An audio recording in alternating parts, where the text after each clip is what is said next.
Point 9. Critique Condon's description of the motivation of the Canadian government to bring Inuit off the land and to settle life around the HBC or the Catholic mission.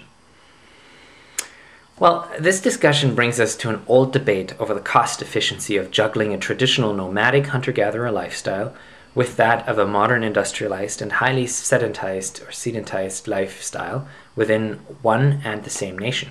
In Soviet Russia, where we have a similar situation, they faced the same issue.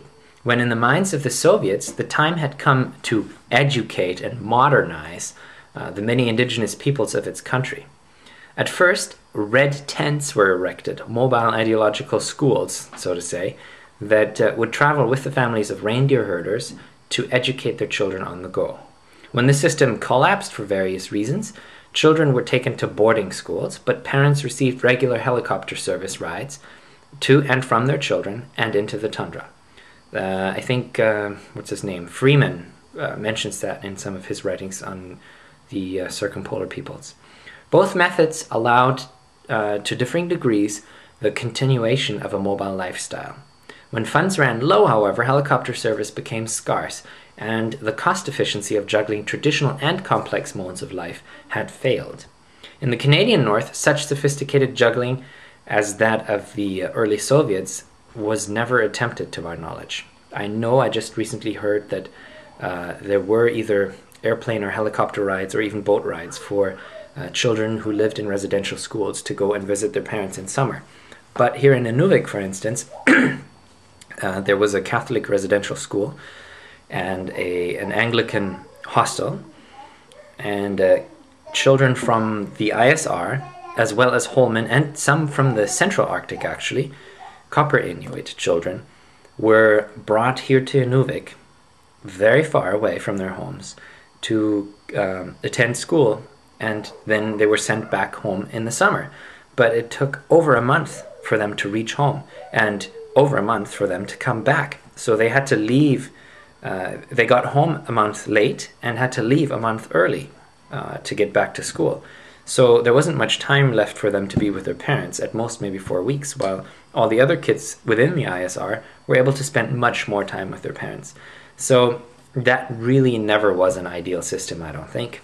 And kids who were even further from the eastern end of the Central Arctic, they actually stayed at the Anglican hostel all summer.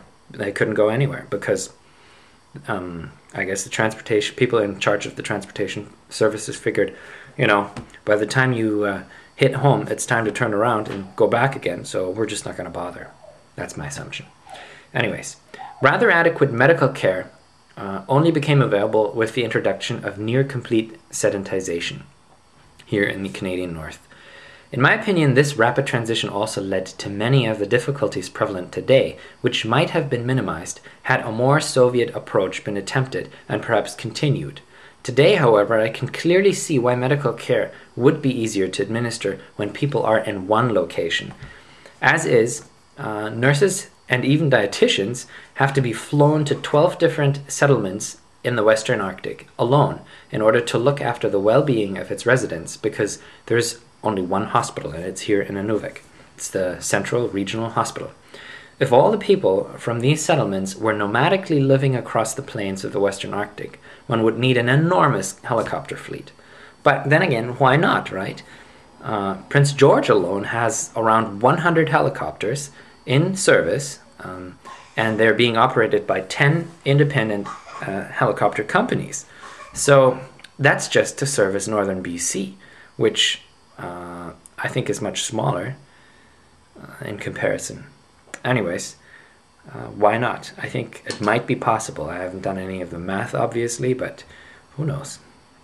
That way you would be juggling more of a traditional lifestyle alongside with a more complex society. But it's too late for that anyways now, because nobody lives out on the land roaming there year-round anymore anyways.